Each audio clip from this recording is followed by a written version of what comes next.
Assalomu alaykum hurmatli televizor ko'ruvchilar. Uyg'ur televiziyasining kundalik xabarlarini ko'rishingizni qarshi olamiz. Birlashgan Davlatlar Tashkiloti Xitoyga qaratmalik jazo berishga chaqirildi. Amerikada ona til kuni alohida xotirlandi. Xitoy Qirg'izistondagi 280 million dollarlik cho'ng qurilish turidan namoyishlar tufayli voz kechdi. Bu asrda qanchalik til yo'qolishi mumkin? Balalardaki kechda baldır uxlamaslik odatini o'zgartirish usuli. Tövəndə diqqətlə xəbərlərimizin təfsili məzmunlarında bo'lsin. Koronavirusi xalqaro axborotda qiziq tema bo'lib qolgan bir mezgilda Amerikaga joylashgan Ovoz nomli tor beti Birlashgan Davlatlar Tashkiloti kishilik huquq kengashining diqqatini Uyg'ur masalasiga tortish uchun harakatga o'tdi va ularni Xitoyga qaratmalik jazo berishga chaqirdi. Mazkur tashkilot 21 fevral Uyg'urlarga hurlik nomi tarqatgan murojaatnomaga imzo qo'yuvchilar 2 kun ichida 280 mingdan oshib ketgan. Murojaatnomada Birlashgan Davlatlar Tashkilotiga qartilib, oz deganda 3 million begunoh odamning vahshiylarcha qamalishi va meni yulishga uchirishi insoniyatga qarshi jinoyat ekanligini, buningda inkas qaytarish kerakligini talab qilganligini, Xitoyning jinoyatlarga qarshi jazo tadbirlari qo'llanishga chaqirganligini bildirib, Birlashgan Davlatlar Tashkiloti kishilik huquq kengashining bu jinoyatlarni ayblab qolmay, Xitoyning negizlik kishilik huquq va xalqaro qonunni hurmat qilishga majburlash uchun Xitoyga qaratmalik iqtisodiy jazo tadbirlari qo'llanishga, u yerga silingan mablag'larni qaytarib chiqishga chaqirganligini bildirgan. Murojaatnomada yana Xitoy hukumati lagerga qamagan begunoh Uyg'urning har xil zo'ravonliklarga yo'liqayotganligi, ayollarning bosqinchilikka uchrab, bolalarning ota-onalaridan mahrum qoldirilganligi bayon qilinib, 2020-yilda bunday ishlarning yuz berayotganligiga sukut tura olmaydiganligini ta'kidlagan. Ovoz nomli bu organ 2007-yilda Amerikada qurilgan bo'lib, uning turbeti inglizcha, xitoycha va arabcha qatorliq 15 xil tilda mulozimat qiladigan ta'sir doirasi kuchli bo'lgan. Ma'lum bir masalaga qarata internet harakat qo'zg'ash maqsadida qurilgan.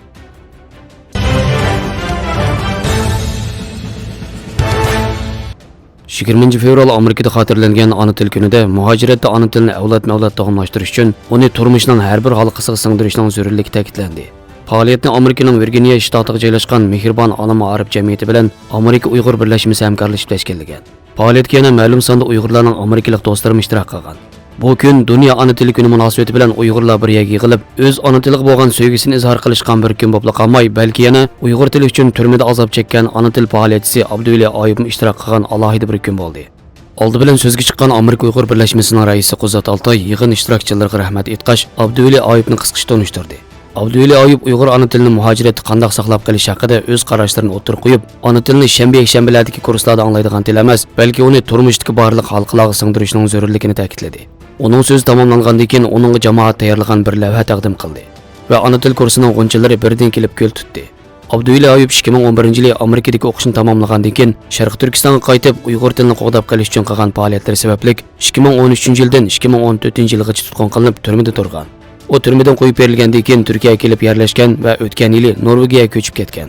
Yaqinda Uyg'urlar munosabatli bir muhokama yig'inida qatnashish uchun Amerikaga borgan.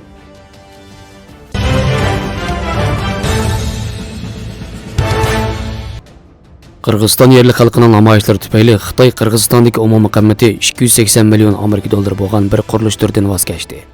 Xitoy Qirg'iziston sherikchiligidagi bu tur Xi Jinpingning o'tgan yildagi Qirg'iziston ziyoratida imzolangan bo'lib, Xitoy Qirg'izistonning Sharq Turkiston chegarasiga yaqin yerga joylashgan erkin savdo rayoniga bir orqa-sap ta'minot markazi qurishni planlab, sklad, qatnash transport markazi va mehmonxona qatorliq aslahalarni o'z ichiga olgan ekan. Biroq bu tur yerli xalqning noroziligiga duch kelgan bo'lib, ularning qarashicha Xitoy Qirg'iziston tuprog'ini talon-taroj qilmoqda. Shuning uchun ular ko'p qatim norozilik namoyish o'rlashtirib, bu turning bekor qilinishini talab qilgan.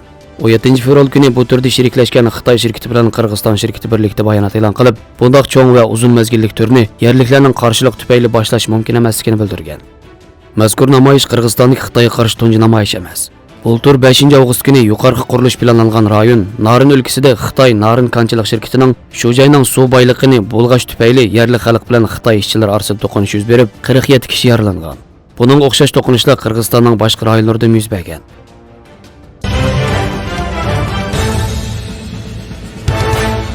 Ankara'dagi Hacıtepe Üniversitesi Türkiye Tədqiqatları İnstitutu'nun müdiri Profesör Doktor Yunus Koç, dünyadaki 7000 tilning oz deganda yarmining mush asrda yo'qolganligini bildirdi.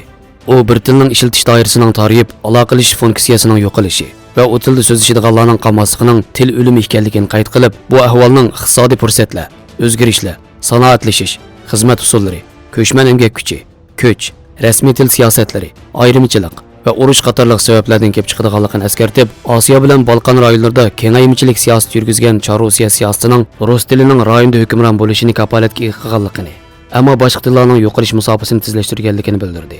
U tilshunoslarning tarixiy ma'lumotlarini asos qilib turib, 6000 dak tilning o'lganligini ilgari surayotganligini bildirib, aniq bir sonni o'tirib qo'yishning qiyin ekanligini eskartib, u tillarni jonlantirishning ko'pincha romantiklik tirishchanlikdan halqayanmaydiganligini, ijtimoiy turmushda funksiyani yo'qotgan bir tilga tadqiqotlar vositasi bilan yangi funksiya yuklashning mumkin emasligini ta'kidlagan.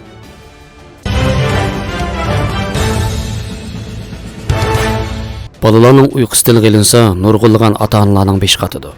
Hammamizga ayon. Balalar bakka shuqlasa, kelgusida bo'yining o'sishiga ta'sir etib qolmasdan, yana immunit sistemasining shakllanishiga ta'sir yetkazadi. Shunglashqa balalarda baldir uxlash odatini yetildirish kerak. Shundoq bo'lganda sog'lom o'sib yetilishiga foydasi bor. Har kun kechda 5 yostiq tegsil uxlaydigan balalarning amaliyotda ota-onasining o'zgacha usuli bor bo'lib, agar sizning balangiz nihoyat kech uxlasa, unda tuvandagi usullarni sinab beqing. Birinchi, ota-onalar ulgu bo'lish kerak. Ota-onalarning barliq ish harakati untinsiz holda balalarga ta'sir ko'rsatadi. Chunki balalar ma'lum yoshga kelganda kuchlik to'rash iqtidoriga ega bo'lib, bundaq chaqda ota-onalar ularning eng yaqin odami. Shunga balalar tabiiy ota-onasini to'rash obyekti qiladi. Agar ota-onalarda kech uxlash odati bo'lsa, balalar ularga ergishib kech uxlaydigan odatni yetildiradi. Shuning uchun siz balangizning baldir uxlab sog'lom o'sib yetilishini orzu qilsangiz, undaqda o'zingizning kechida tunaydigan odatini o'zgartirib, balaga yaxshi ulgu bo'lib, ularning baldir uxlash odatini yetildirishga yetakchilik qiling. Ikkinchi, uyquni tangshash nihoyat muhim. Uxlash odatini o'zgartirishni sinab beqing. Ya'ni tushlik uyqu vaqtini qisqartirish. Kechda o'zligidan karavotga chiqib uxlash. Bu xil holatni bir mezgil davomlashtirgandan keyin balaning badanida biologik soat shakllanib, har kuni uxlash vaqti eskartilmasimi, baldurlar put-qo'llarini yuvib uxlaydigan bo'ladi. Uchinchi, topshiriq ishlash unumini yuqori ko'tarish. Ba'zi bolalarning kech uxlashining sababi hargizmi o'ynash bo'lmasdan, aksicha topshiriqni ishlab bo'lmaganligi uchundir. Ko'p qism bolalar nihoyat kech bo'lib ketsa-mu, yana chiroq oldida o'tirib topshiriq ishlaydi. Bu ularning o'rganish qilishini intayin yaxshi ko'rib ketganligidan bo'lmasdan, aksicha topshiriqni ishlab bo'lmaganligi sababidir. Har qatim topshiriq ishlaganda bolalarning diqqati boshqa ishlarga chechilib, topshiriqni misildab ishlab vaqtni bekor o'tkazib yetadi. Ota-onalar bo'lsa bolalarning topshiriq ishlashi ko'proq yetakchilik qilishi, bolalarda diqqatini yig'adigan yaxshi odatni yetildirish kerak. Bundaq bo'lganda baldur uxlab, ertasi ruhiy holati sog'lom qopalaydi. 4. Uxlash muhiti ko'ngildagidek bo'lish. Agar balangizni baldur uxlatmoqchi bo'lsangiz, illiq bo'lgan uxlash muhiti intayin muhim. Ba'zi bolalar kechda yolg'iz uxlashga ko'nmaydi. Uxlashdan ilgari ota-onasining yonida bo'lishni orzu qiladi. Bu amdil mustaqil uxlashni o'rganayotgan bolalarga nisbatan nihoyat normal ish. Shunglashqa har qatim bola uxlashdan ilgari ota-onalar chiroq nurini g'ova tangshab, uydagi shovqin suranni azaytib, bir tarafdan bola yaxshi ko'radigan hikoya so'zlab bergach, yana bir tarafdan allay naqs etib bersa, bolalar nihoyat tezda uyquga g'arq bo'ladi. Xabarlarimizni ko'rganingizga rahmat. Ko'rishguncha omon bo'linglar. Xayr xo'sh. Allohga omonat.